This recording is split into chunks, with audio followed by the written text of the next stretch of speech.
Agenda, I'd just like to add something about classified leaves to it, if that's okay with everybody, just a real quick A1 or something.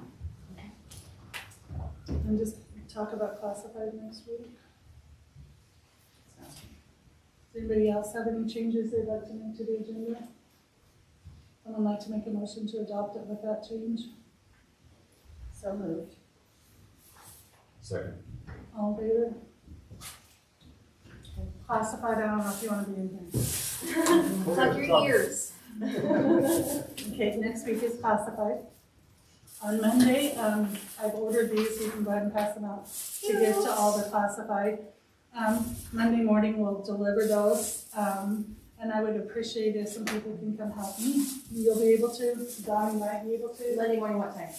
Whatever works for you, not. So a week from today, you're talking about? Yes, What date is that? March Seven. 7th. How about if we meet here about 10, is that too early? Will that work for you, Megan? That's Okay. too late for me, but. And then on Wednesday, about 10, Ryan's not coming? I'll find out for sure, Ryan and I and whoever else would like to come with us, hopefully whoever can come. We're gonna go pick up lunch for them and then bring it back here and deliver it to the different buildings. And I think it would be nice if they could see some board members. So like leaving here at 10 to go get the pizzas, or what time do you want to get Yeah, and back? then, because I think the first lunch is probably starts about 11, doesn't it? Now, weren't you guys, Mr. Johnson, weren't you and Ryan talking about doing that together because you had something else you He needed will to do? On Wednesday. He won't be there. So Ryan asked if I can, we'll just pick them up and deliver them to the different buildings. Oh, okay. So whoever can meet, I know a lot of you guys work, but if you don't work and have nothing to do, it would be nice to have the best see us. You're doing pizza Wednesday, Yes, and what, that would be Wednesday, the the 9th. The 9th. Do you need help picking them up, or do you just want help passing them out? Oh, Both. Okay. I can do it. so, you guys wanna write that down and, So we'll be here at the district office? yeah, 10. Okay. Both days, Monday and Wednesday. Great. Okay, both at 10 o'clock. Okay? And do we have a count of how many people? Megan's getting that one. She's already ordered the pizzas and ordered soda and cups and stuff. And salad. Okay, good. Because I know there's a couple gluten free, so. And I know there's some vegans too, so. Okay, let's get to our business. A is the 2022-23 calendar. We have a copy of the proposed calendar in front of us. There's also a I made a survey mistake from the of not school. putting draft on there, so I apologize. Right, draft. But this is another. It is still a draft. It is, yes. Until the board approves it, it's not final, so. And we got the email with these survey results on them. I hope you all had a chance to look at them. If you didn't, take a minute and look at them. For certified, input.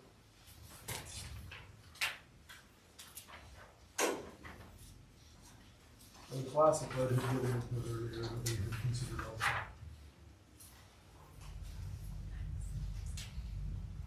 There's one survey from each building. Yeah. The middle school, there are only 9 responses. Oh, is that, okay. 21 from the elementary and 25 from the high school.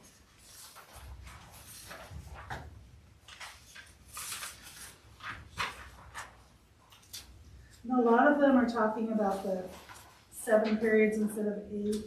But after talking with Darren, that's nothing that has anything to do with the calendar. That has to do with the principal and the teachers. It has to be.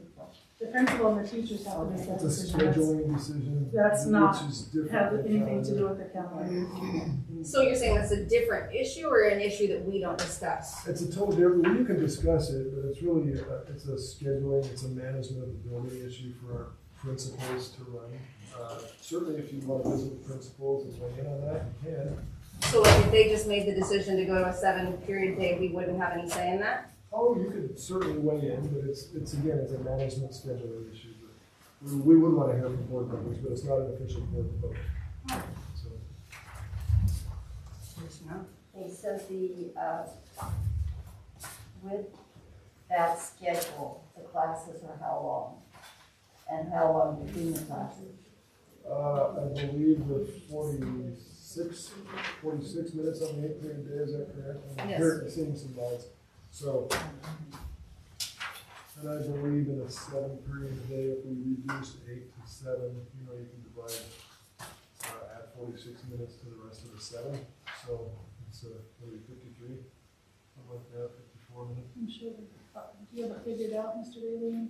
Me? No. I think it's 56 minutes off the top of my head on previous years. Is that what it is? And how much time between classes? 4 minutes. And that's enough time for kids to get like over to ag and, That's what we're currently at, yeah. okay. That's gonna be enough time. Is that? I don't know if that's enough time. Not for us, it wasn't. We'll sell all the grade up back. With couple It's all just one. But that's again, a separate issue than the calendar. The calendar it doesn't need to be adopted tonight. We can discuss the calendar. You can even discuss the schedule of the 7-period, 8-period, which is a concern of some people. If you look at the numbers, you can see who's weighing in on it. You've got to take into account how many people responded to. So it's important, obviously, to people, and it's something that the board can weigh in on. But the schedule itself is not a board vote. The calendar is. We won't vote on it tonight, though. It will be a discussion, and hopefully some finalization will be made, and we can vote on it at the next school board meeting on March 14th. Had there been discussion for the scheduling about a 4.5-day week or a 4-day week That's calendar. calendar? Right.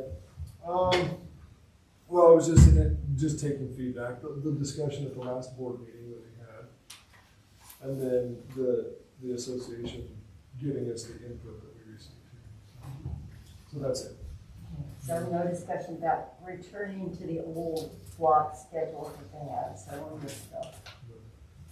To me, that is a longer study than just a month or so. That is, Correct. there's a lot of things to consider in doing that. When you're talking about a 4.5-day week, a 4-day week, or yeah, those are longer discussions than just it's a study session unto itself, I believe.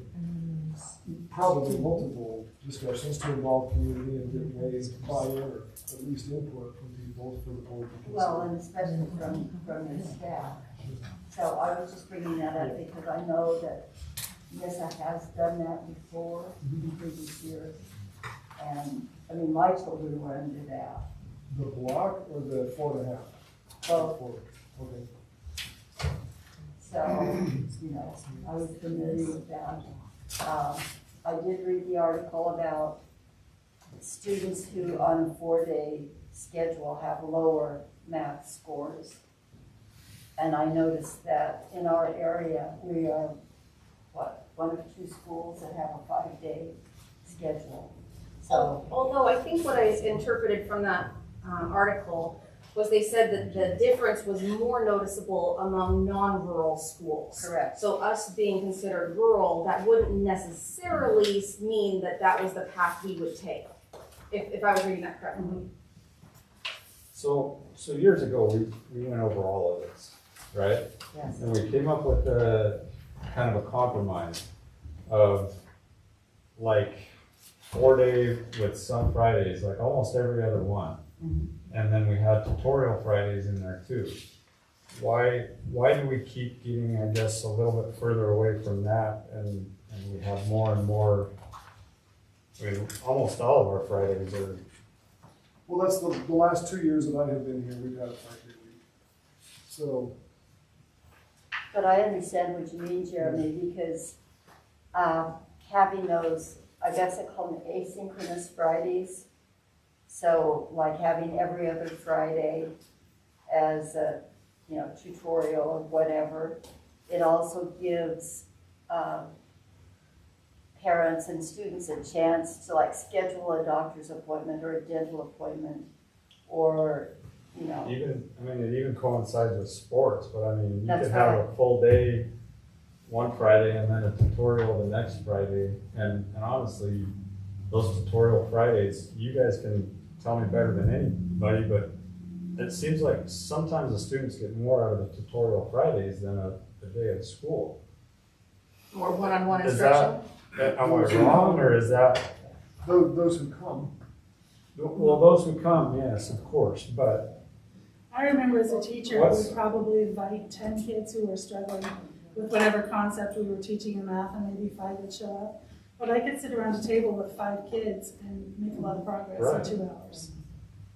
And I'm not saying that we don't want to consider any kids, but the ones that don't show up are gonna get bad grades regardless, right? Well, but at least we gave them the opportunity. Right. And then I would always have, I was telling David, I would always have about 5 kids that I didn't invite that would say, can I come, can I come? And I'm like, sure, you can come and read or work on the computer. I said, I'm probably not gonna be teaching you, but you can come, and that way they got breakfast and lunch and. So that option is there for kids who aren't assigned to be part of a Anybody tutorial? can Well, I wouldn't. So turn if them they away. were hungry or if they needed to have somewhere that was safe to be, they're still welcome to be there. If they Yeah. had a B+ and they wanted to get an A, they could go. There was It's a lot not- of them it's would not come and just take for AR students tests. Not for those who that are have just bad failing. grades, no. Oh, okay. They would come and take AR tests, or, I don't know about the high school, how they did it, but my kids would just come and play multiplication games on the computer or whatever. Mhm. So perhaps that is something that, over the next year, because you can't throw that in without a lot of study. again, I mean, I'm hearing what's being said here, and frankly, the teachers and principals can work out those at their buildings. Outside of this calendar, if the calendar shows a Friday, they can still work that out as an instructional tutorial Friday. I'm sorry. What I'm concerned about is we are coming out of COVID where kids had interrupted instruction, it wasn't solid for them, and we're proposing less instruction now for them. I just am hesitant for that. It worries me for our community. When you talk about rural communities, I think more of Harper, I think more of Crane, I think of the farming ranching communities, and that's not us. It's partly us, but not the majority of us. And we are considered, I mean, this might sound silly, but we are more town, city kids than we are rural kids. And so I just think so many of our kids depend on the steady instruction. And yes, Jeremy, or Mr. Peterson, I think you said, which kids take advantage of this tutorial? Some do, some don't. The kids who are going to fail might fail anyway. But I just am hesitant to do away with something that is steady and that people rely on. Because when you start whittling away, it's hard to get that back.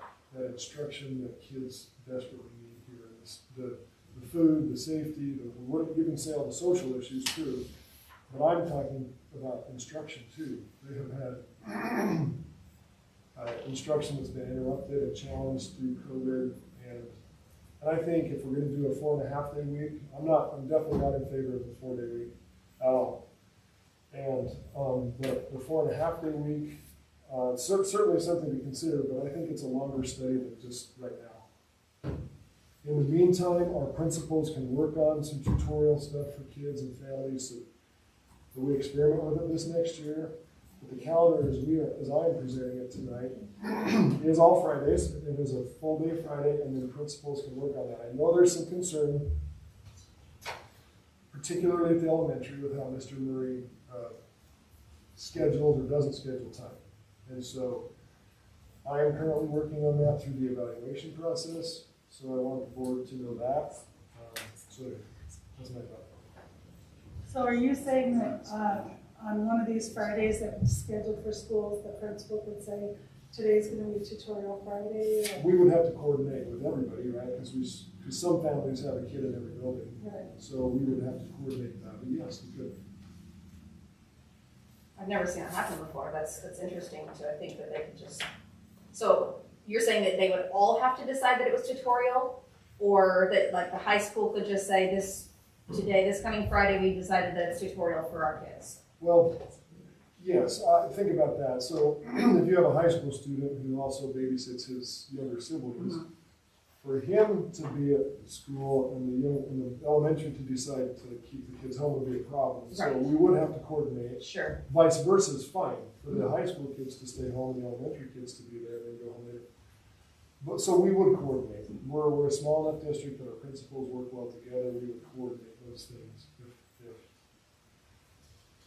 I just believe that a 4.5 day week, and I've heard a lot of you weigh in and say there was a lot of success with that, and if that's the case, I think it needs to be a longer study than just now. But if you want to move forward with proposing a 4.5 day week, that's. I'm not saying 4, because I don't think those half days were much good when they were doing them, but. Isn't every other? Yeah, like in every other Friday, and then the Fridays that aren't in school, that's when you have your tutorial. But- Tutorial in the morning and then meetings in the afternoon. Well, isn't that what Ontario does, I basically? don't know what Ontario does. I don't know if I would base anything off of Ontario. Well, no, but I mean, they say they have a 4-day week with asynchronous Fridays, Or they can zoom in, basically. to the or teacher. whatever, they're doing. I would just think that it would be, it deserves study, and it deserves a longer study than just something we would throw out. What's our attendance on Fridays? Mhm. How good is our attendance on Fridays? Does anybody? Megan, do you know? So, can I speak real quick? So I did try and dig in. I would like to know actually how many of those, Megan, how many people do a true no Friday period? Only one school? Only one school that I was able to find. Because it looks like she dug through, just FYI, a ton of A lot of schools them. to find, and a lot of them are mixed, a lot of mixed Fridays, like some Fridays, some off. It's like, I've had a lot of people ask me, and so some of the big concerns, obviously, in the past have been expense.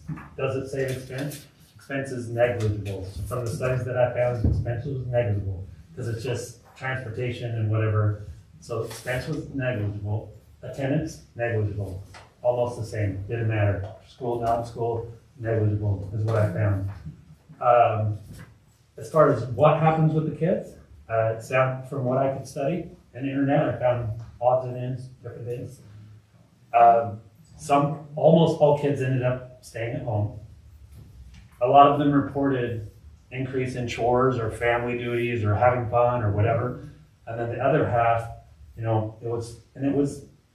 they said it was almost negligible. But as far as learning, they said in the first 2-3 years, negligible. But the further they got into 4-day weeks, the more concerning it got, actually. Believe it. From the studies that I read, it said that it had very little impact in the second year, but the further they went into a 4-day school week, the further they fell behind, basically, is what, and especially in math. And that's what I could find. For having a true 4-day week. In 4-day weeks, Okay. yep, correct. Did A that true 4-day include- week. And then what Dr. Johnson said, and I haven't spoken with him about this, but it was considered, when they considered rural, they considered it people that had to drive 2 to 3 hours or 4 hours to places, things like that. Rural wasn't necessarily, people that had access to dental office downtown. Yeah, does that make sense? That was the bigger impact. So, but that's just my 2 cents, like from what I saw. So it was interesting because I've done this calendar thing, Charlotte can attest, we've done this a million times.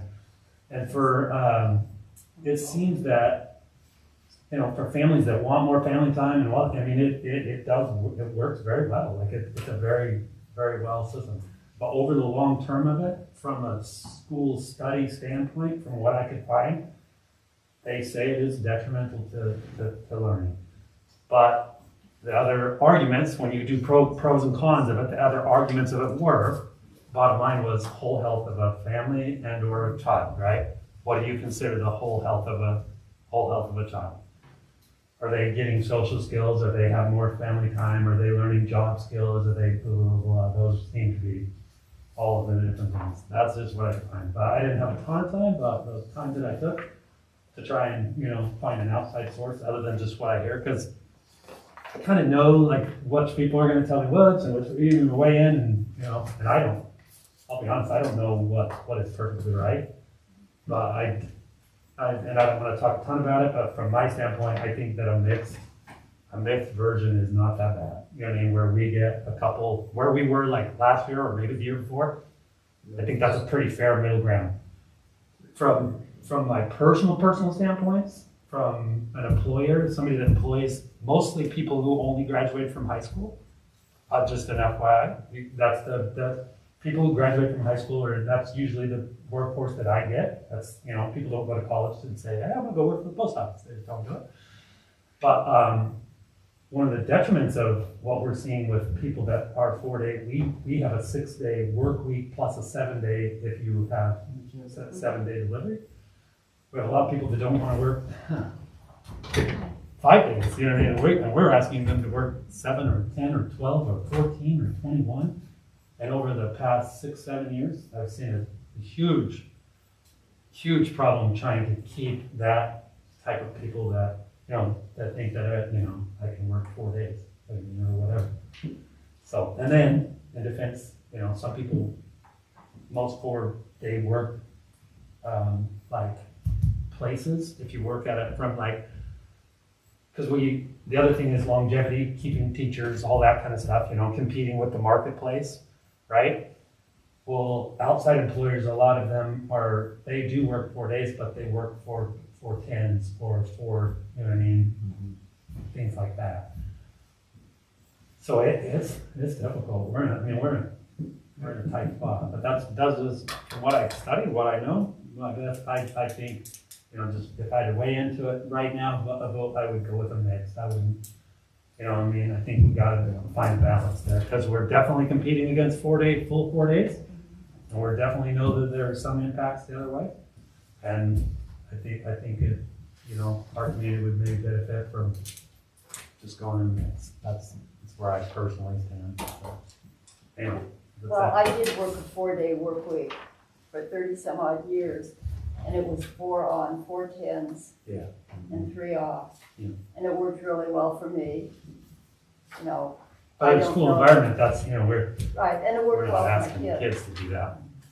So, but I think we really, as you said, need to look at some different types of schedules because of the competition. And also because our world is changing. Yeah. There are some places that are doing, you know, 4 days in class, part of the day online or half a day in class, and, you know, that they're doing some different things. And I don't know what's right. I mean, we all have an opinion, but we all have a background, most of us, from going to school for 5 days a week. Absolutely. So our experts are you folks. Well, those who live it, for sure, and the parents who live it, and I am trying to speak for many years. I do not believe in the government needing to assume everybody's responsibilities where families or parents are failing. I don't believe in that, but because I think it can be pushed too far. Right?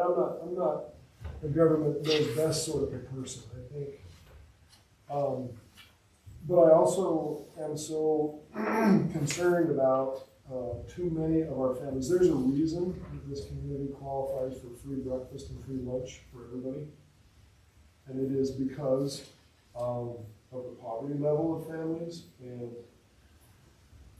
I think more instruction rather than less for families in those situations. I look out and I see so many families who would love an extra day with their kids. I myself would love an extra day with my kid. But there's just so many families that doesn't describe. When I write the grants for the federal grants, the money that we receive for our Title III, which is our English language learners, Title I-C, which is our migrant students, I write the federal grants for those, and we have to do the numbers, and substantial numbers. You know the percentages. EOL is 46% district-wide, migrant is 60-something% district-wide. I'm not saying that all the migrant or the English language learners are low students or troubled families. I'm not saying that at all. I'm saying they're working really hard at low wages, and it's hard for them to be there for their kids. And so do the people who want 4 days a week then pay the price for the families who can't really do 4-day school week because it's too hard on their families? For me, I try to fall in the line of saying instruction more instruction is better than less, right? In a population where we're worried about COVID, where we're worried about, you know, supervision in some cases, we have a marijuana problem like crazy, as you all know. More time at home and more time in the streets not going to be good for that. Saturday, Sunday, you know, we can't control everything. I get it, right? But I just think being at a safe place for 5 days a week, I'm pretty traditional, and that's what I believe needs to happen for this community. But if the board wants to do an alternating Fridays or something, we can certainly look at that. Again, do we want to do that for next year? I mean, I'm hoping to get this calendar approved, but we can, I just don't want to drag it past March, but I guess we could if you wanted to. So, go ahead. Well, I was just looking at school days compared to other contact days in other districts. And I know part of that is the contract hours the teachers have and how long our school day is. But is there a particular reason we have so many more days than some of these other school districts? Like Riverside has 150 school days and we have 165. And when I look at their calendar, they don't go much different than we do time-wise. So I'm just kind of Well, curious. we have to meet the 990 hours, so I Right. haven't calculated Riverside's calendar, but 990 contact hours, seat hours, Right. that's by the state requirement, and so if Right. they're there, I don't know, it doesn't seem like we can get there with that, but. Because my understanding with the seat hours, like the teacher work days, parent-teacher conferences, those can count as seat hours up to a certain amount. But we are, I believe, quite a bit over that. Our- My our- calculation.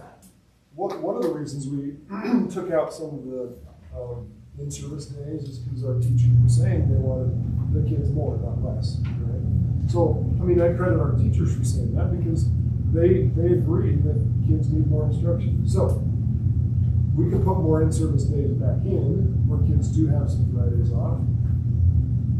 But that wasn't always a great level for teachers either. So, yeah. I guess my thought for the balance is not necessarily, I don't agree with the true 4-day week. Like you said, I feel like that there needs to be an option for more learning, but that's where I'm a really big fan of the tutorial idea, that those kids who do need the help, those who do need the social support or food support or whatever it might be, it's available to them. It seems like a really nice balance between being at home versus being at school all day. I don't know, seems like a good middle ground to me.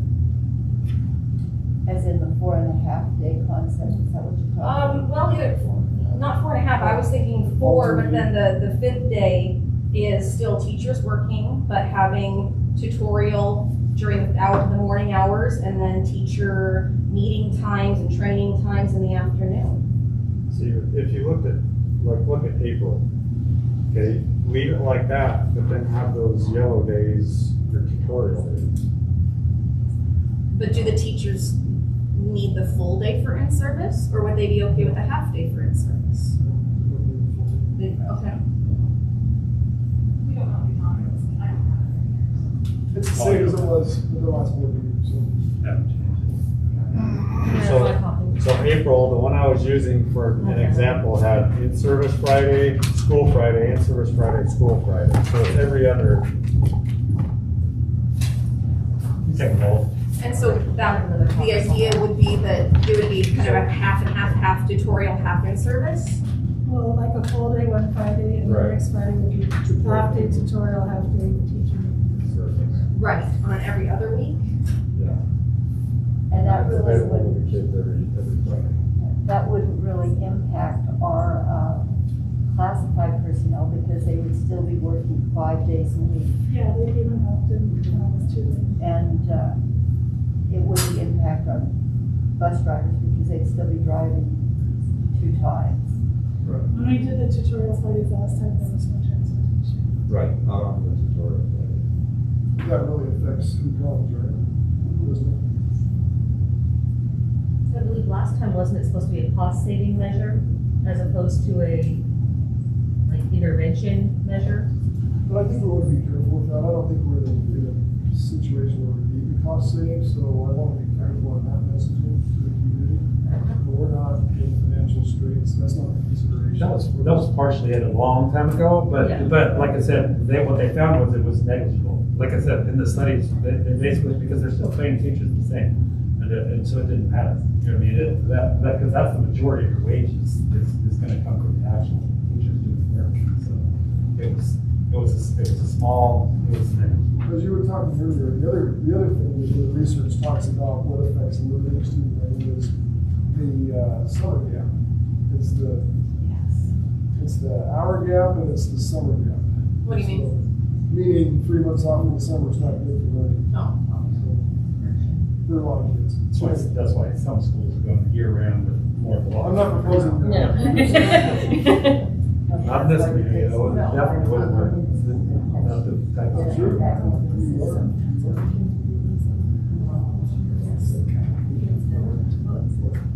Yeah, that's true. I just, as a working parent that works 5 days a week, whatever we do needs to be consistent. Because there is nothing worse when my kids come home and they're like, we don't have school on Friday. And I'm like, I didn't know. Do they or do they not? you know, then I have to like find, dig through stuff, and then they're, it's just, whatever we do needs to be consistent. I agree with you there. And I mean, I'm home, so it's not like it matters one way or the other if they're home. It just throws me off because of what I've Well, going the on. consistency is good for the student. Well, there's a lot of babysitting in this town. There's not a lot of babysitting in this town, so if kids weren't gonna, needed someone to watch them on Friday. Well, but again, if they have the option to come in for tutorial, then the babysitter isn't needed. Right. For half a day. Mm-hmm. Because the teacher has meetings. Yeah, Okay. true. I don't know, I feel like I would like to see an option where we can have that discussed. I don't know if the union has anything that perhaps could be, or, anyone has an idea of something that we could look at along those lines. But I'd be curious to just see what it might look like as far as days and numbers and hours. Well, I think you'd be looking at something kind of like, like what Adrian or Vale or Riverside is doing, but they all go longer. They go half an hour longer. Longer days It's okay. in order to accommodate. But I know, like, teacher-wise, longer days just means you're working later doing prep and grading and Coaching. coaching and, so. And then the other discussion is OTI, right? We think OTI is how we're providing tutoring every day for kids, that most every day, with the exception of some Mondays. We're giving the kids opportunity to tutorial, right? Every day rather than just waiting until Friday. So So it's kind of the same thing as a Friday tutorial. If they have transportation, they have transportation. If they don't, then they don't get to go. figure it out.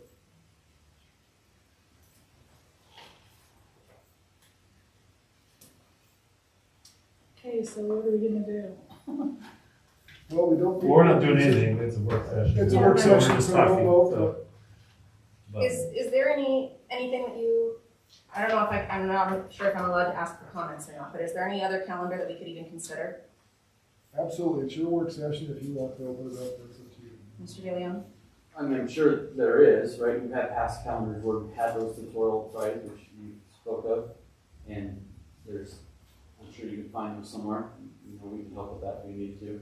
The one thing I just listening, one thing I've heard, and obviously with Marlon talking about like the research and showing that, the lack of difference it really made or in long-term, delayed the learning or even hindered it, right? So one thing, I was talking to Mr. Dickey, and I claim he's probably the smartest person I know, with the exception of Luke Cleaver. And then, anyway.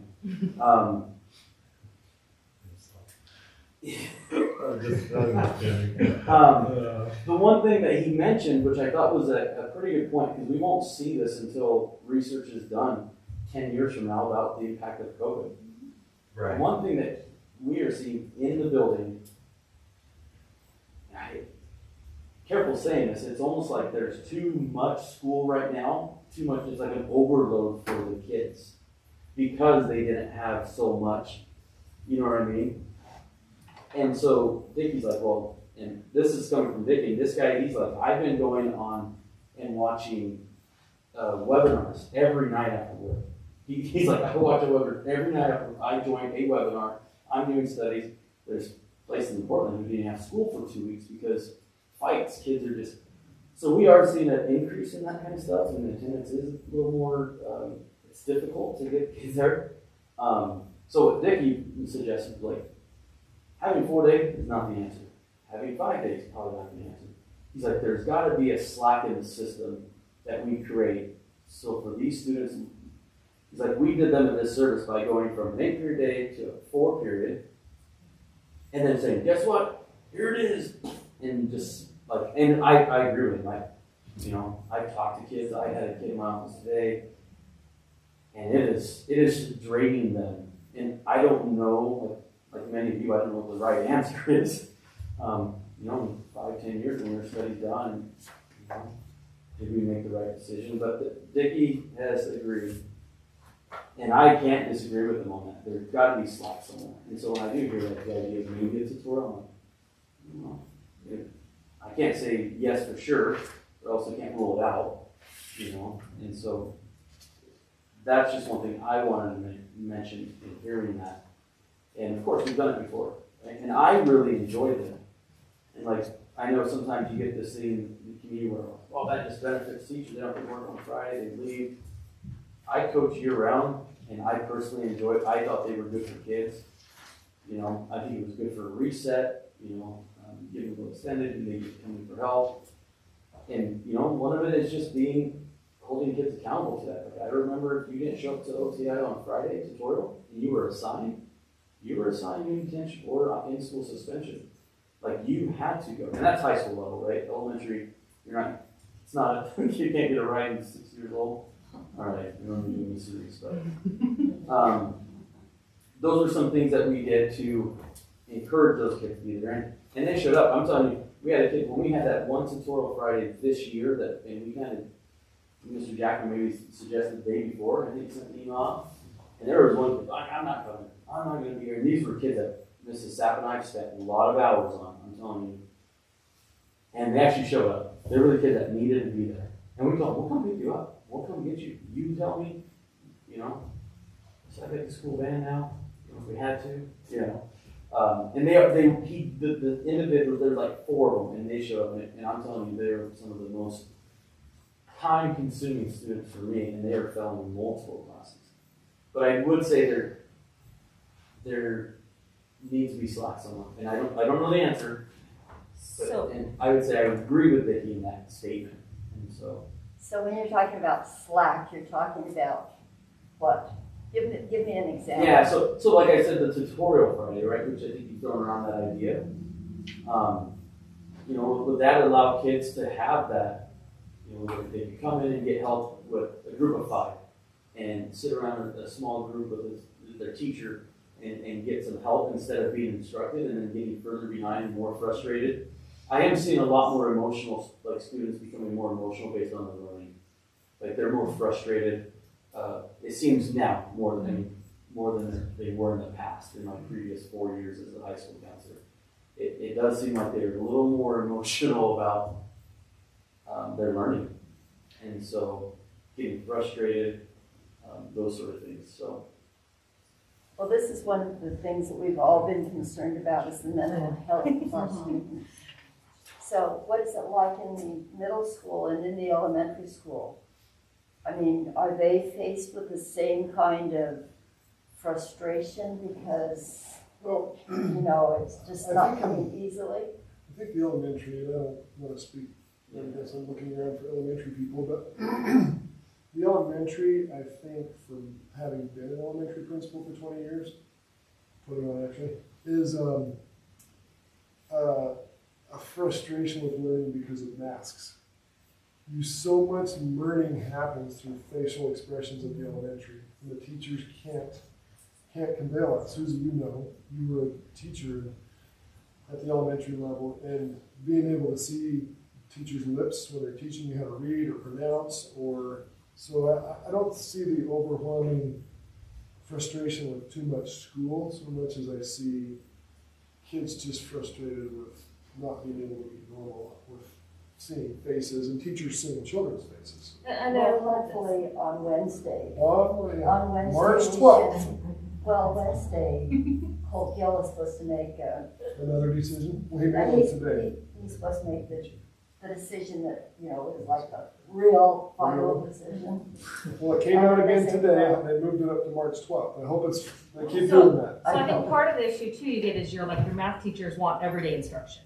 Yeah, And some of your other teachers are like, I can go a semester and be okay. Mhm. And I actually was talking to a teacher today, and she said in a school, there's schools back in like Michigan and Minnesota, and they do what are called skinny periods, which are every day all year, and then they do what are called, I think she Fat said they periods. call them fat periods, but I don't know what you. But she said they're like your, like maybe your social studies that you don't need all year, or don't have to take all year.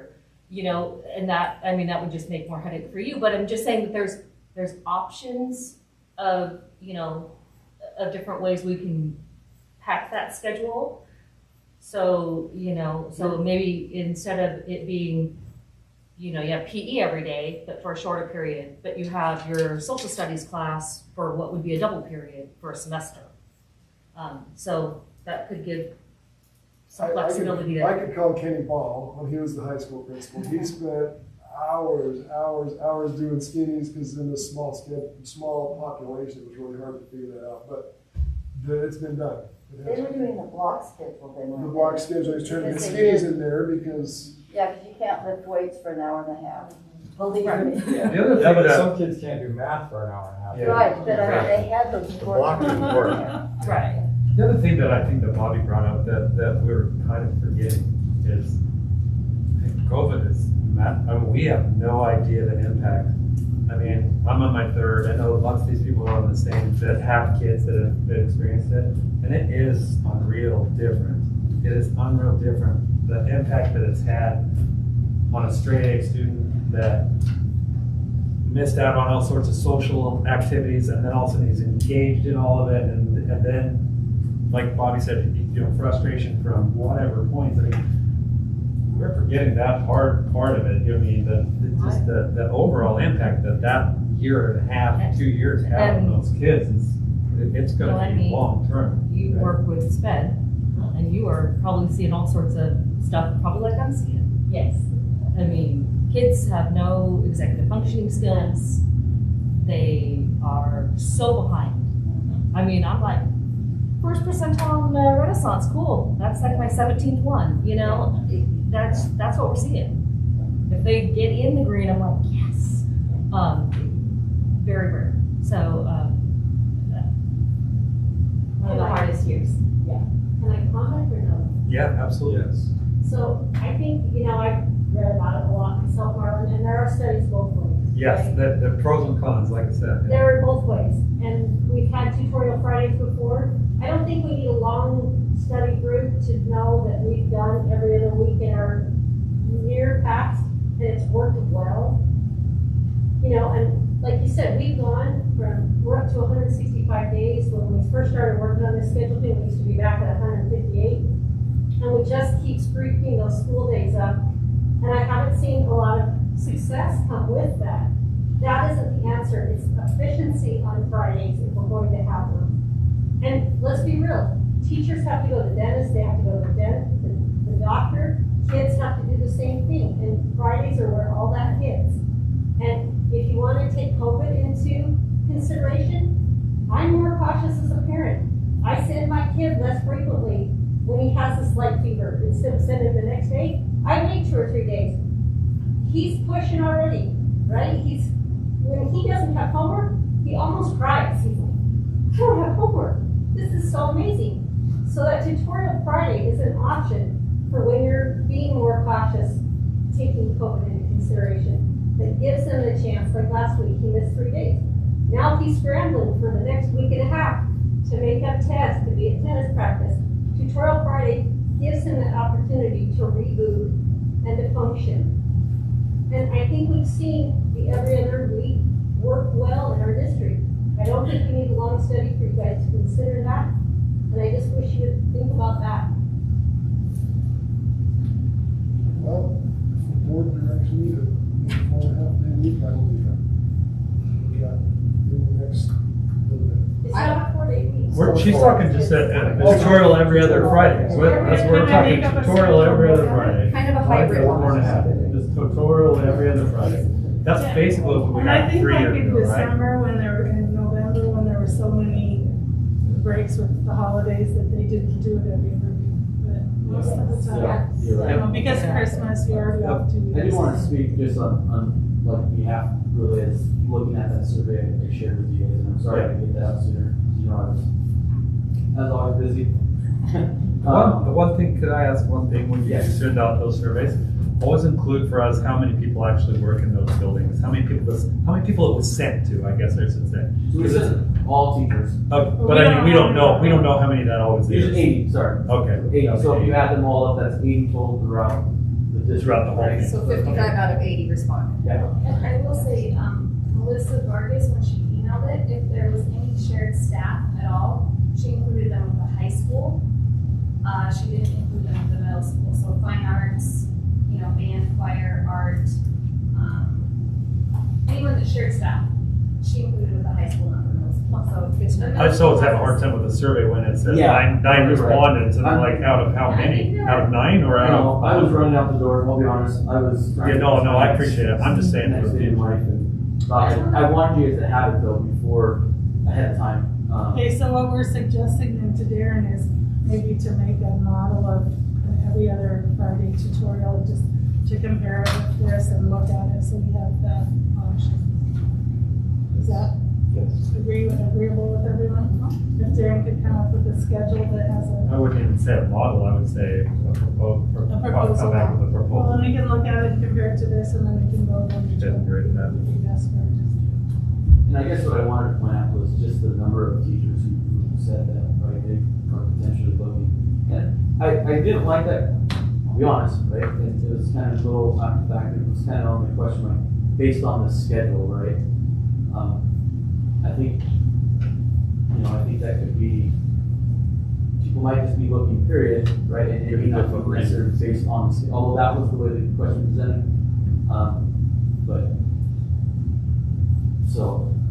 But I do think what you do see is teachers saying, hey, we're exhausted. And what are some ways that we can help? Because I'm at a dead end with some kids. Like, what do I do next with them? We put in a lot of time into this kid. Behaviors are still existing, struggles. We're even considering for specific individual students that maybe shorten the day of school, right? So those are some things to consider. But I just wanted to point out, as you referred, it's concerning me that, right, if there's not more people going into education, and there's people looking at leaving education, how are you going to replace good teachers with inexperienced teachers? I mean, I guess you still play sport in the state with that kind of stuff, but just saying. Okay, well, and I think it's hard to recruit teachers that might want to, if they're coming in from another area, when we're asking them to do 5 days when they're looking around and everybody else is doing 4, I think that might be a little less tempting to want to be here. Although, maybe we offer benefits or higher pay, but as far as I'm concerned, I don't think we do. No, well, we do. We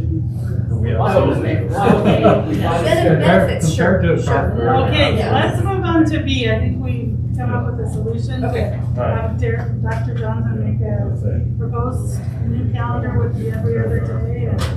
Okay, B is the classifieds request for COVID. They've come to us, Cindy Ramos has come to us twice. We talked about it. We were gonna, I can't remember exactly what, but there's some other information we were gonna look at tonight. She handed out that information at our last meeting, that we Just all have for to the test. contract. The latest of the contract. I think, no, I tried to send an email to the one that you sent regarding the COVID.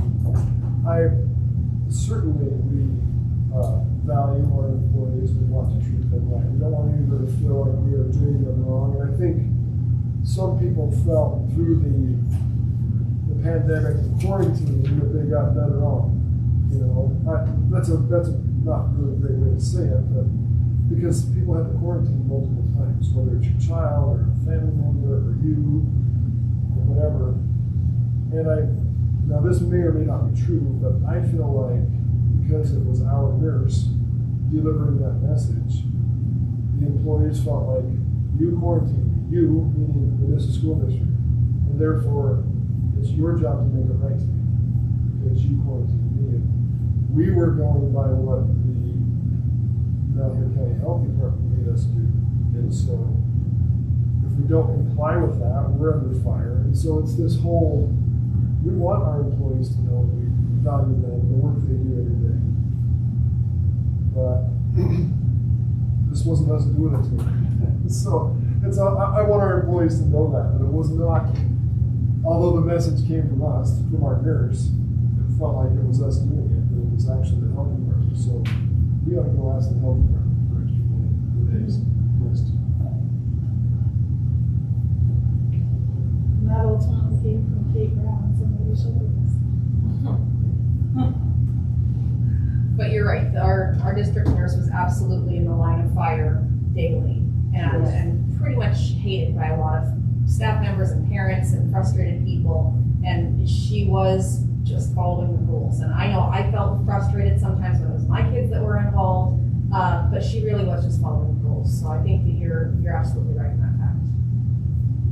It wasn't us trying to make money. It was hard for her, and she's a really nice person, but you're right, she was widely angry. And when people heard her voice, they were like, immediately like, I want to hurt somebody. So it wasn't pleasant for her, and she was trying her best.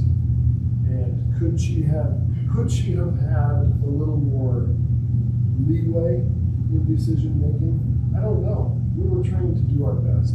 I didn't agree with everything that was going on either, but you get threatened by the state with your license, you get threatened from the state with fines through OSHA, that you're not complying, that you're not contact tracing, you're not telling people in the quarantine what to do, you're changing days of quarantine. I mean, really, you get a vaccine, you know, so for this whole year, every adult would have had a vaccine, right? So that would have limited their quarantine time. But so, yeah, anyway, it was tough. And so I want our employees to know that we have heard them, we sympathize with them.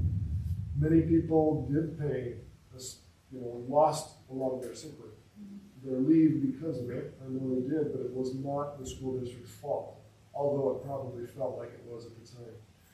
And so whatever decision the board makes, we're not making it tonight, it's a discussion. We can kind of come to consensus if you want, but no vote. I feel like we need to vote at the next school board meeting. Right, and yes. give them an answer. Absolutely. Absolutely.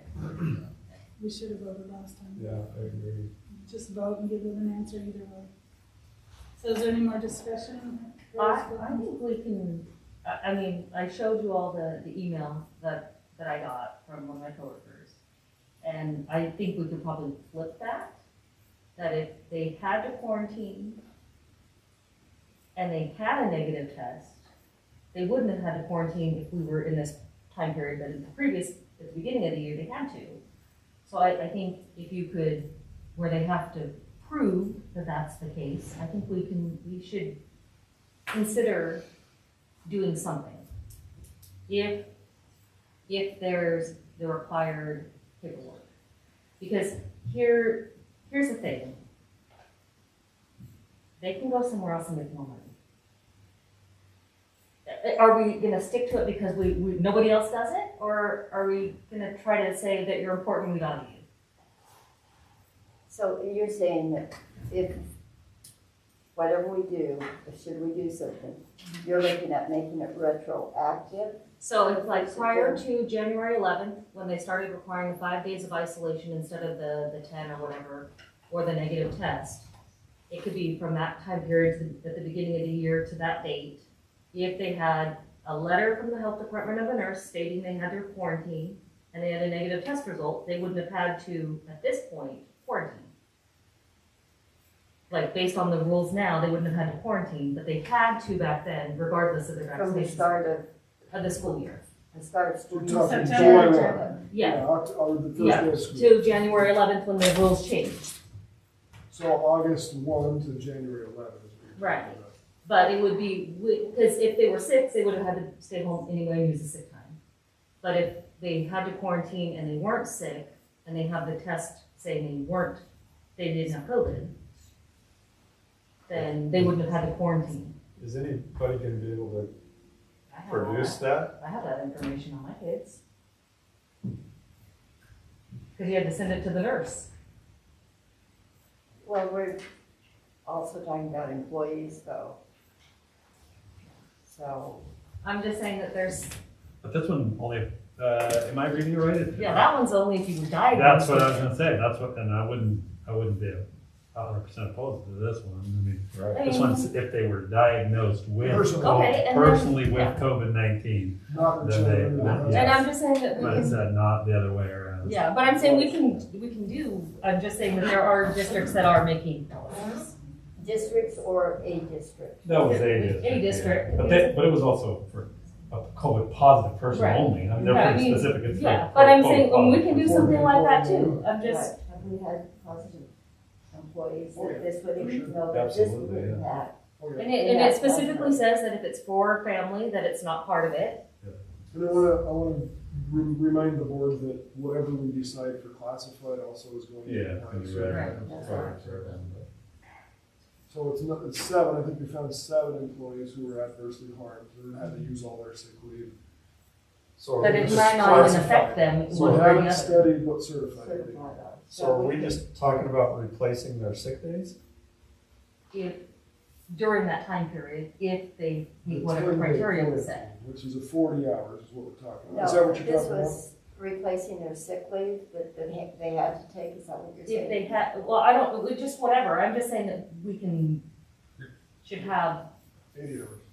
well, no, just No. whatever was used, not, Yes. Whatever was Yeah. used for a sick COVID positive person. Well, period. for some, you get Yeah. quarantined for what, 10 days? Yeah, that's, 10 and that's, days, but it may not that's the be trickiness full of this 10 one, days, it goes yeah. over a weekend. and here it's saying that if they had a positive, it was up to only whatever the recommended isolation time was according to OHA. So even if they were sick for At 6 the weeks, time, it was the all, change- correct. Yes, and they have that in there with the different dates, That's a but, nightmare. so, That's a nightmare to try to figure out all the changes. that- Yeah, it said right in there, HR was gonna take up to 6 weeks to figure it out from the time the person put their paperwork in, but, man, I don't know. I mean, somebody brought up, I think it was Marlon that brought it up last time, that there were provisions made for people missing work. Stimulus. Federally. Yeah, I mean, federally. And what people did with that was up to them, but there were provisions made for these things. Well, plus the state of Oregon made provisions for rent relief There were for, a lot Well, of there were tons provisions. of Yes. things, yeah. I mean, you know, we're aware of that. And we also paid COVID leave until, April of last year. Well, it's federally granted, and then the board chose We the extended time. it. That we extended it. 3 Four. months. To the end of the school year. Is that what it was? Well, we Yes. extended, I thought it was, It was till the end of the school year. January through June, or May. was it then? Yeah, through May. So, but I also know some people didn't get the money, like, we don't every year get to claim one of our kids because he's claimed by his mom, so we never saw that money. Or if you made too much money, then say, there's true. So, For some people that didn't was see it at down all, too but, much money. but the particular people we were talking about being impacted probably received that money. but there are many who were impacted who get or got nothing more. Yeah.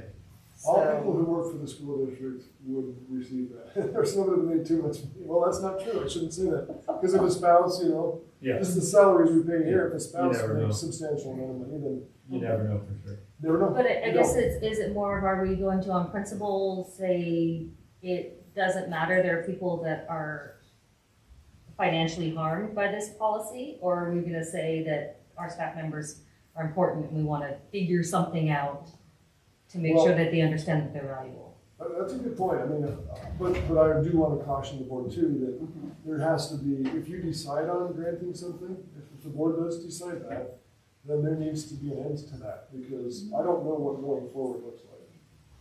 That's very And it Because almost if we seems grant it like now for we're retro, coming out of the woods here. Well, the other impact on that is, I mean, from a standpoint of an employer, that they have the benefit of sick leave.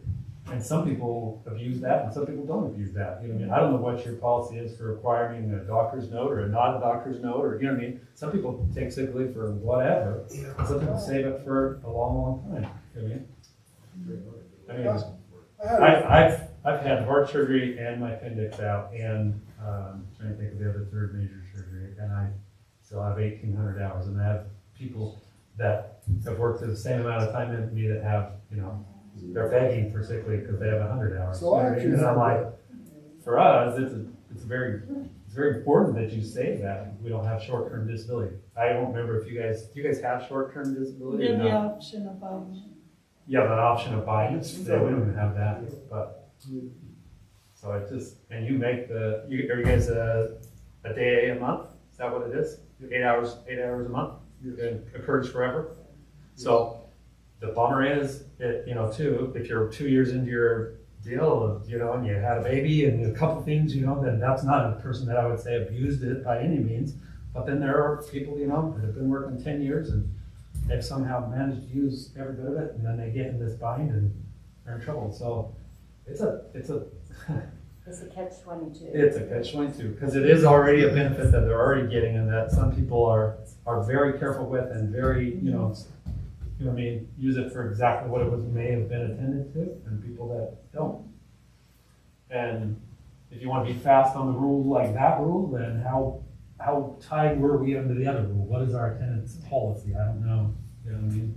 Or how many of those 7 people were already at, you know, scraping the bottom of the barrel even before this all happened? Yes. Were they already out? Good point, right? You know? well, circumstances, you know, Marlon, you referenced a little bit, I was having a conversation with a male employee in the school district, and he was saying, his wife works here too, actually it was probably day home with him. So he said, we were starting our family. Yeah, exactly. And my wife, she couldn't save sick leave because we're starting our family. We have It's different for our everyone. kids, and when they're coming, we use all of her leave every year. So at no fault to her. And so I really appreciated him sharing that example because it shined a light. I don't want to focus on all the abusers to the system because there are some, but it's like, how do you tell? They're sick leave. When people say they're sick, then you accept it, right? Unless it's longer than you need proof of it.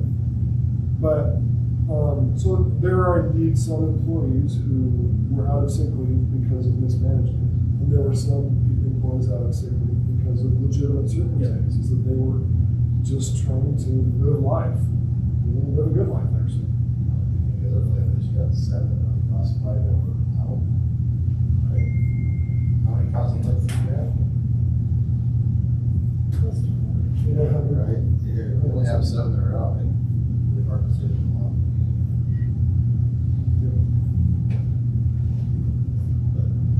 So there may be, whatever the board would like to do, there may be some middle ground on there, so nothing was budgeted for this. It would cause us to have to get into carryover, which that affects all, you know, when we negotiate, because we're negotiating with both unions this year. And so you have X number of carryover, well, we spent some carryover for X, Y, Z, right? So, anyway, it affects everything, and we just want to make sure we're doing right by our employees, but also being financially, fiscally responsible. So. I also still feel like the clause that they had in there about you donating sick leave, I don't think that, I don't know. There doesn't need to be an MOU written. That can be interpreted broadly. That's what I'm saying. It could be interpreted broad enough that if they want to. Go ahead. Absolutely. Well, like me and my husband both work here. I've been part-time and sub through this whole time, even through the pandemic, worked here 6 years, and it builds sick time. So when we were sick for a whole month, I used average like 100 hours but I had to come back to work because I still had like 40, but I knew if I kept staying home, because I did need to stay home, because I was still very weak, and I had to come back because I'm gonna run out of time. Okay, now my kids are starting to get sick, and I'm down to like 20 hours. And I didn't get COVID in time, because I didn't get the other two that everybody did get, and some people didn't, and I didn't get that. And we do need to pay, we need help. I mean, I make $20,000 a year. You think that stimulus helped me out? You know what I mean? Like, we need that extra help, and it is in the budget. It's in the budget, because we're budgeted to be here every day. So it is in the budget that you think we're gonna be here every day. And I work in a cafeteria, we don't have subs. So if I'm out of time, there's no money wasted. Just that money, wherever it goes, because I didn't come to work and I don't have no more sick time. And I've just been, me and him been switching off on our kids, because I'm running out of sick time, and I'm really trying to hold that sick time. And my boss is, okay, well, you're ready to go home and check on your kid, come back, because I'm running out of sick time. And like I said, I was out a whole month, all September, and I need that help back, because it's new time, kids are getting stomach bug, and I can't even stay home with my kids to take care of them. And that's hard. So what's helped? Because Well, so far, they've come and not asked having to us use several all my times, sick time. and we haven't actually heard, like, this is what we would like to see. I haven't heard that from any, has anybody? Like this, we've heard that you need help. I guess what I'm saying is, what are you asking for? Any hours. I mean, what would you guys, like I said, you guys gave what, 40 hours, 80 hours, whatever it was. Why did we lose it? I know like Baker, they didn't lose theirs, and they still have 80 hours. They didn't keep it. Well, like for me, for example, I didn't get COVID in time, so through this whole pandemic, I stayed here. And so those hours were lost.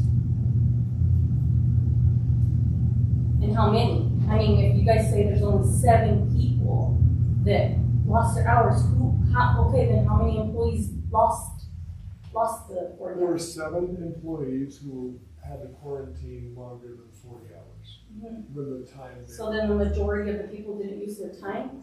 They didn't use it, they lost it? So only at 7? Yeah. When you say lost, I mean, it's the same in my environment. They had a time when they were paying COVID leave, okay?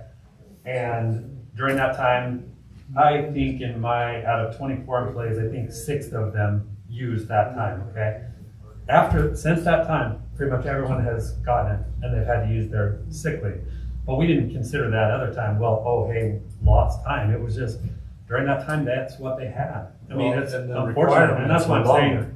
And I feel you. I understand what you're saying. I totally understand what you're saying. I mean, I've been in my career when I was in your position where it was like, oh, like we both work, we're both, and I don't know, and it's not, I mean, I understand it, but what I'm saying is, it wasn't like we were that money was not, it's something that was given extra just during that time, and when it went away, it was gone, it's done, that's it. Same where I work, once they were done, it was done, they just said, that's it, it's done. Now you can use your sick leave or your annual leave.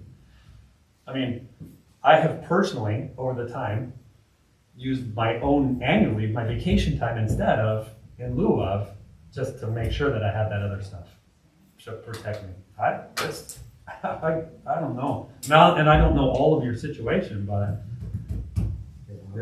it's just tough because that is the benefit that we offer, and I don't know,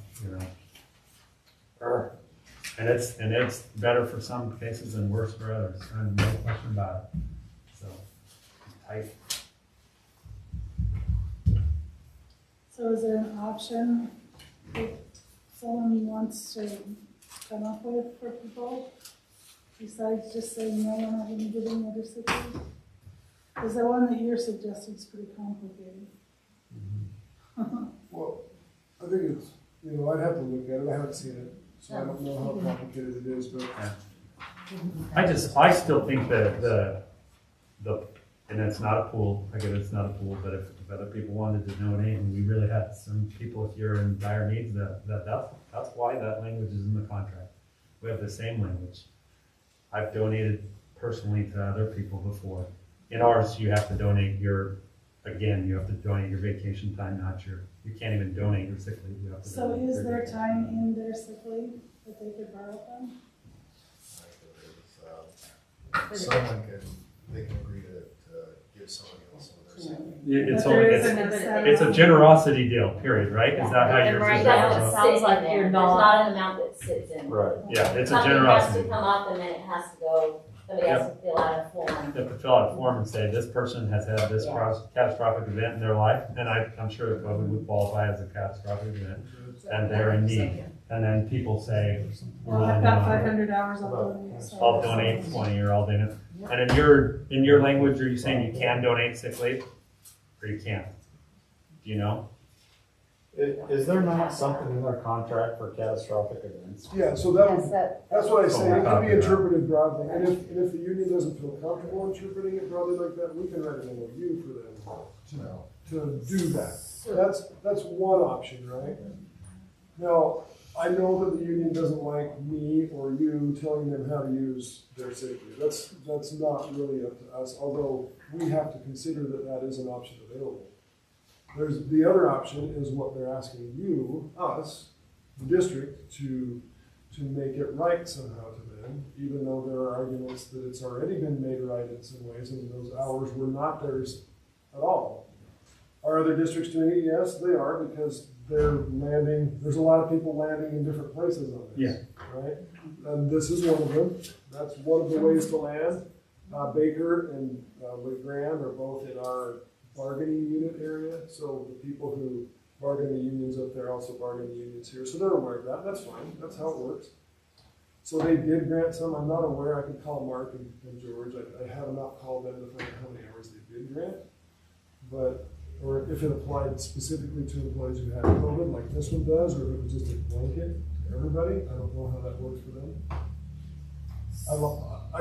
This language makes a little more sense as far as limiting it to, specific situations, and specific time specific periods. audience of sickness, because it's not as broad. Because it sounded like with the last meeting that they can donate to when there's a specific person that needs it, but right now, because they don't know if they're gonna need it, because if people that have gotten COVID are getting wiped out for long periods of time, they don't want to donate because they might need it. That's what it sounded like. Sure. So, I mean, if you have hundreds and hundreds of hours, you might not have a problem with it, but you might need still hundreds of hours. So.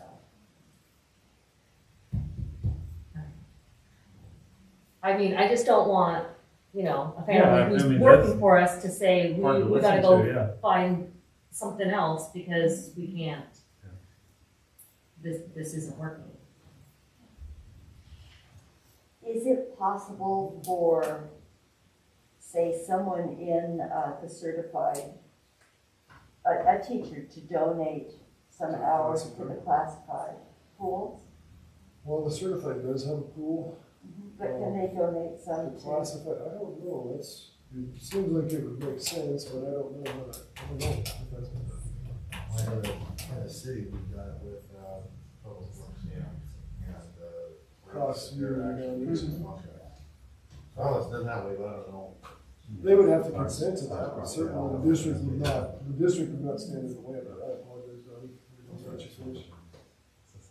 No, that's what I'm saying, there's, the city gets you in the contract. You have an altered contract? No. Yours is the same?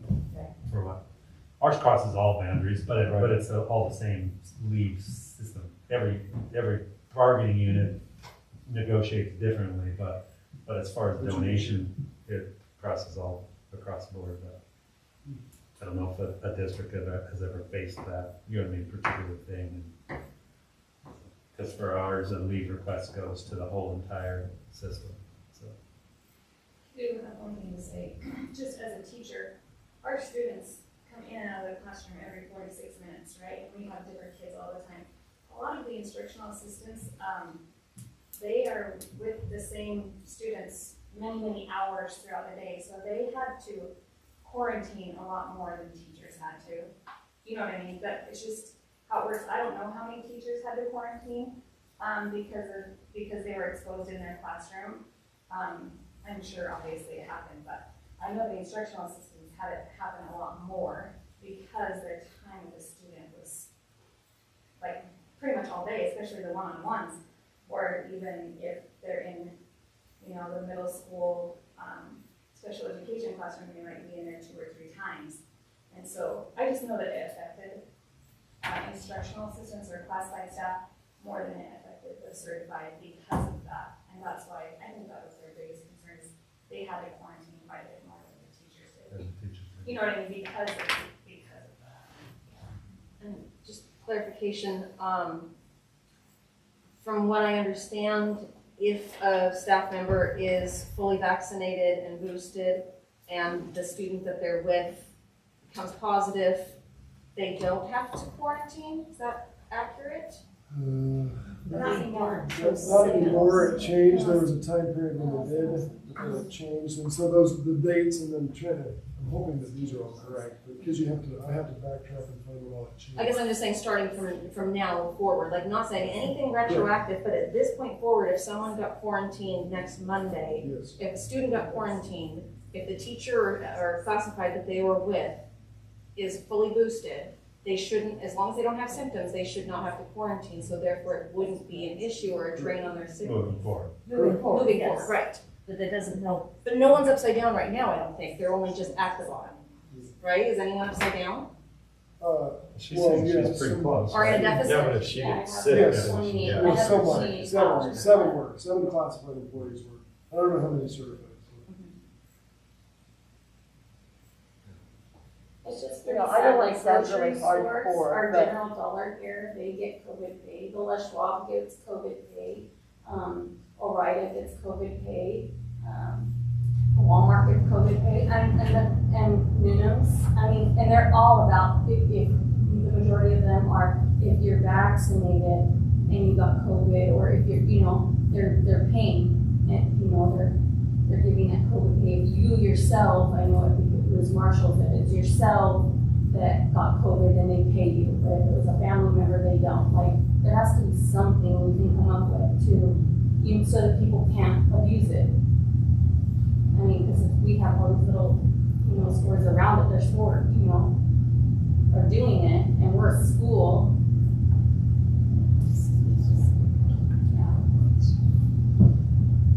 I don't want to sound really hardcore about it, but whatever we do has to be done carefully, because we can set a precedent, and we don't know what's going to happen going forward. We also don't, money is finite that we have in our budget. So, we need to put some thought into this. That's one of the things that has concerned me, and that's why I asked for us to be able to discuss this at a work session, is because it does impact people. But we need to remember that we are stewards of the funding that we have. We have to use it wisely and judiciously, so that's where I'm. So what would you suggest? I'm suggesting that perhaps we look at this situation and that, find out what the parameters are. It has to be something that has a limit. We don't know what situation we might find with the certified. We don't know, as you said, at the bottom of the barrel, how many of our classified are at the bottom of the barrel. I have every empathy. It's just that we were put on this board for several reasons, and one of them is to be wise with the funding, as well as guide our students and take care of our staff.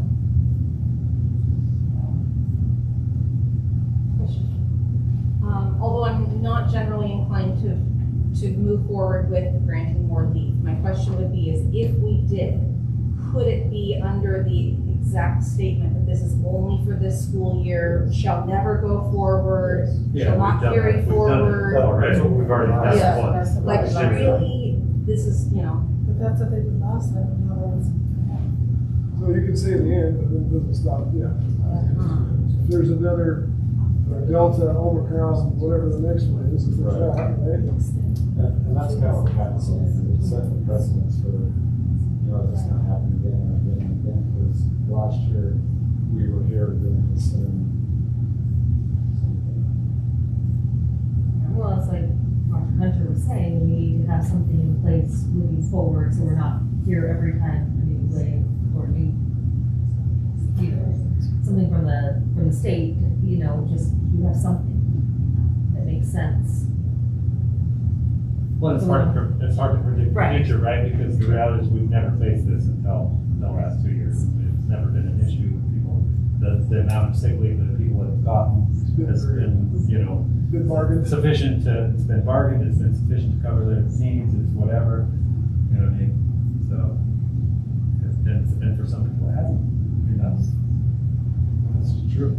That's just how it works. I don't know. I don't know if my babysitter works, but she used to babysit my kids out there. She works for the school now. if we said in the beginning we were all in agreement that we need to vote for this in the next meeting, do you want us to come to a consensus now? Or do you want, I mean, we're gonna vote for this in 2 weeks, and everyone's gonna have to say yay or nay. Well, how do you want us to end this discussion right now? Let me review this.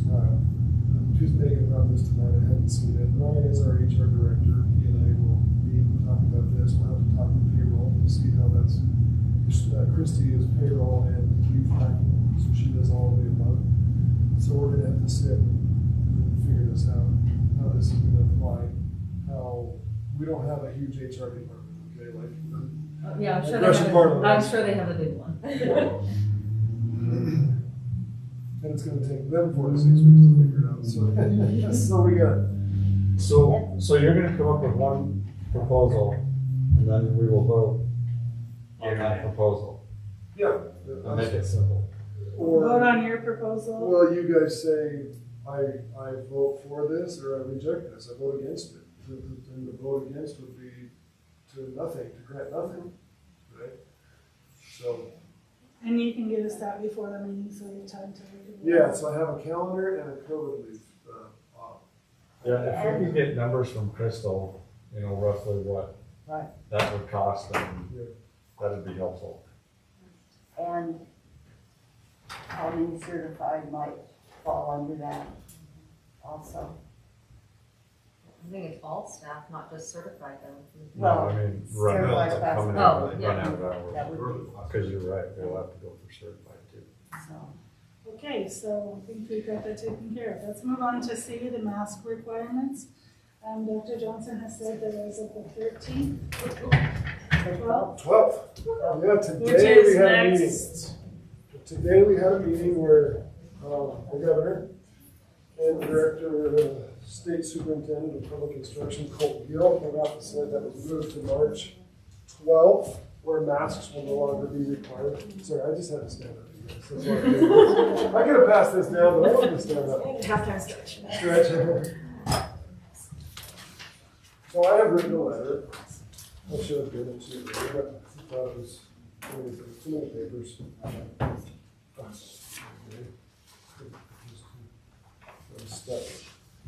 Just a letter, the board doesn't have to approve this, it's just an idea that I wanted to notify the community and send out. We do have to vote, the board does have to vote on what to make masks optional. Even though the state is making masks optional, they want the boards, they're giving us local control. So each board votes and says, we vote for local control, and How long did that last time? 2 weeks? and they want us to know that if we vote for local control, then we're also voting for the consequences that they have outlined, which are longer quarantines or more social distancing, and if you're not wearing your mask, then you have to, so. Have they come out with Yeah, I was what just gonna that's say, gonna be? are there yet? exact Not parameters? exactly, there's some few things they say, but it is punitive, it is, they're basically telling you they don't want you to vote for mask control by creating consequences that punish you if Right. you do. But the fact is, people can still wear masks if they want, and that's one of the things I say in that letter, is that we have to work as school leaders on not mask shaming either way. If some kid or teacher wants to wear a mask and people are making fun of them about it, or somebody isn't wearing a mask and people are making fun of them about it, that's a thing, it's really been a thing across the state, mask shaming. It really is. And Well, so- conversely, that's what our children have had to deal with whenever time their mask falls down and the teacher yells at them. Yeah. So been they've that. had unmasked shaming that's been pretty annoying for us. It goes both ways, right? And so what's nice is on March 12th, the board will meet March 14th to officially announce. I mean, this goes into effect, but they're giving basically rolling control. So this is a letter, wanted the board to see, if you have input about it, I plan to send it out to the community, but I don't want to send it out before the board gives indication of what you want to do. Do you know from what they were saying, they wanted originally to go till the 31st in order to give schools enough time to process? What exactly do we need to process? It was, that was the 19th, and now it's the 12th, so we're processing faster. Yes, we're processing much faster now. Okay. Does anybody have any comments on this letter before we move on? So, and it will be, March 12th or sooner sounds good. it'll be at our next regular session that we will. So we'll say we want to make masks options. And maybe in Pretty, a week or two it'll actually. you might not, or you might, whatever. However you Well, want. maybe by tomorrow it'll be March 7th. Right.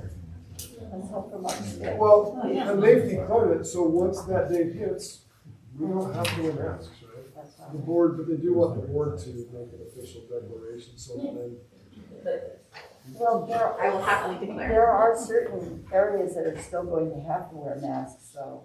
What? Buses. Hospitals. This one says here, No buses? Not buses. I thought originally it's. originally they changed it. It's, yeah. It just changed buses. Changed All today. masks Buses don't will have be it. possible. The public transportation as in Airplanes. TriNet or as in airplanes. But even that is being looked at. Yeah. I saw a letter today that said that the president is looking at possibility of lifting those mandates as well. Okay. Depending on what the CDC comes out with, they're gonna come out with the newest recommendations. I thought I saw later this week. maybe. Okay, let's move on to D, the policy updates. Yippee skippy. Yay! Everybody's so excited about policies. Yes, policy updates. I would recommend, and I hope you've all read these. Or they are. Just light reading. Still light reading. Yes, yes. Thank I you. do have to say that I can't read my handwriting here, the bus scheduling, deletes one policy and then adds this new bus scheduling policy. Policy IGDGA. Is that what you're looking EEAAR, at? Oh, okay, that one. Could we have Phil look at that, make sure that is something that, and I went through it and I think that it pretty much covers everything. But I would like him to look at that. And also Ryan, because Ryan is in charge of transportation. Let's see. As we go down the list, policy to veterans preference, we already have that one. Are we talking about the admission of non-resident students, the No. JECD? No, No, that's the. that'll be later on in the list. We also have the family leave policy that they are discussing. We have already, we have a family leave policy, it's called federal and state family leave, they have changed the title and they have updated the ORS or OAR things that go on with it. Policy IGVAFAR has been totally changed. Participation in regular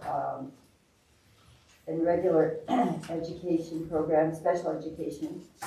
That is a totally different policy than what we have, so please review it. Again, the other policies we have, and they have just been updated. So at our regular board meeting, I will, if it's all right with all of you guys after you review all these, we'll go ahead and, make a motion to accept them. We also have the policy JECB, the non-resident admissions, and Megan was going to check on how to phrase the sentence that you want to put into that. And then I got feedback also from the attorney and have another one. If you have one, Megan, that's okay, great. good. So, and then, the policy, the interscholastic activities policy, we do not have that policy. Which one is it? Interscholastic activities, Okay. we do not, at least I couldn't find it in our policies, so that is another one we need to look at and, feel secure about. Please remember that the Every Student Belongs policy is a requirement. We have it, it will be an update, that is the ACB policy, the very first one. At the national and at the state level, there is a real push, a lot of discussion about equity, inclusivity, and diversity. And we've also discussed those at different times. But this is one of the things that they are talking a lot about. And the word equity comes up a lot. And we need to remember there's a difference between equality and equity. So, There's also different interpretations of equity too, or how to apply it. Yes, So, there are a lot of different interpretations. So, these are things we need to be thinking about because they will be coming up again. There are a couple of policies in here that are deleted, and then there are two policies that are deleted and a new policy is inserted. So, and one is that bus policy and the other is policy GBL. So, just be aware of that. But we do have those policies already in our thing. And then I also wanted to say, just for our information, the legislature is at work. There's a Senate Bill 1552, which discusses the charter schools and that 3% cap. That is essentially dead for this session because it's been referred back to committee. There is another policy, House Bill 4114, which applies to all of us. It requires that when you apply to be a school board member or run for school board, you need to file a verified statement of economic interest. And this is because as a school board member, you are essentially dealing with millions of dollars, and there could be a conflict of interest as far as what you're doing with that money. This one has been referred back to the Senate, and they will probably vote on it, and chances are it will pass. OSBA had mixed emotions about this bill. There's also the Senate Bill 1521, which gives the superintendent's job protection It passed the House and has been returned to the Senate, and will probably be voted on. The one amendment, so to speak, that they made was that if a school board decides to fire a superintendent for no cause, that you have to give that superintendent a year of warning, or he will have his or her position for a year. So, but that will probably. So it wouldn't be effective immediately, it would be effective as of a year from that date? I thought they were hey, you can do it immediately. What but you don't company pay it. really wants the person? Right. No, this was, it could be, I mean, it requires that it be negotiated in contract. So, that is something that, these are just things that are coming up. The legislature's only in session for, I think, 2 more weeks in Oregon, so. They can do a lot. And they've been fighting a lot. Yes. They've been scrapping quite a bit. However, having extra money, having, so many more dollars, has made their bickering a lot less. Well, we hope that continues with inflation, It sounded like good news, but I don't know what the long-term effect is going to be. We're getting more money, but everything else is going up. So Everything's gone up so much. so much. What was the House numbers or whatever it was for the one that the school board members had to disclose the information? House Bill 4114. Yeah, that was what she said. 4114, okay. I'm gonna look that up. That's HB 4114, Yeah. not SB. Yes, HB. Okay, great.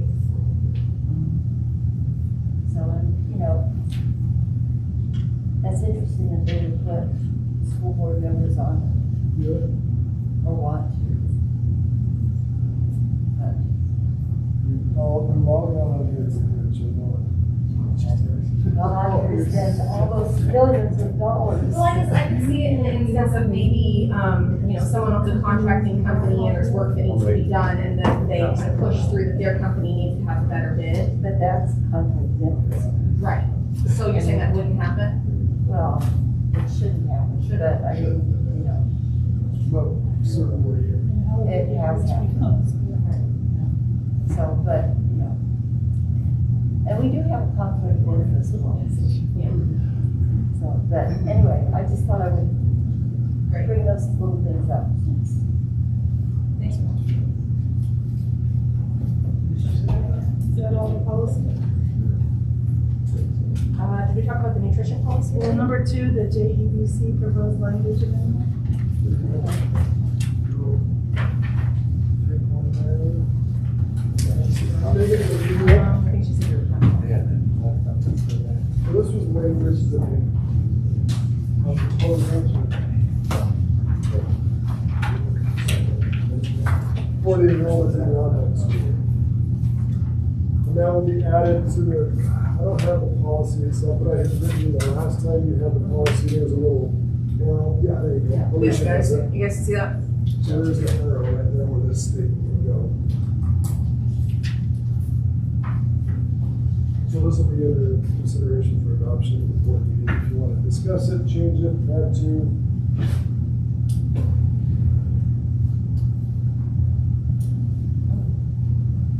Megan, does this fit with the criteria you were discussing at our previous board meeting? Yes, that was more, because we don't want all our kids to leave and then we don't have the ability to replace them. That was really insightful. Okay, we can move on to the nutrition policy updates. I'm not sure which that is. Gina said she's good for right now. She didn't find anything that needed changed. Okay, so we can fix that up. Okay, and we have E is the budget committee vacancy. Has anyone applied for that? Well, I reached out to Michael Hartley. I thought he was already on. But his Past dues, we have to fill out his application. So I will get a hold of it. When do they need it by? Well, you guys need to set a date, I think. Well, the first meeting is May 3rd, so certainly. So we sometime. So applications should be in March, so that we can, I don't know, you want to set it for after spring break, before spring break? Last week. Yeah, just say, what, the 31st of March? yeah, by March 31st, the application should be in. So we haven't advertised it yet? Well, so how it works is we just kind of we have advertised now on our school website. And I've contacted a few people. So But it is on the school it website. is. So what if we don't get any applications by March 31st? I'll talk to Mike too and see. Yeah, well, yeah, just go talk to some friends and say, get over here. Go apply. School is big for But if nobody applies, so we do. we will just have to go solicit and get people. So technically, the budget committee is supposed to have as many members as the school board. They don't have voting power, they do recommendations to the board, you're the ones that vote to approve the budget. But if that's what Pat was talking about, the conflict of interest with finance or was Senate bill, and House bill, 2114, when you're responsible for millions of dollars decisions, it's important you have some advice and some feedback, and the more people involved is, hey, we did our due diligence with our budget board, right? We're not trying to misspend money or the accusations that could be made, right? So, protection for boards too.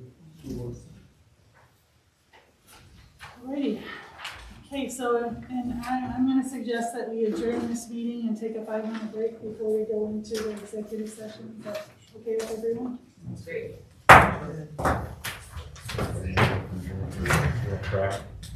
will turn the camera off. So once executive session is done, we have to adjourn that and back to open session, and then turn that off. That's it. Yes. You can hear that. I know, the motion sensor keeps going. Yeah.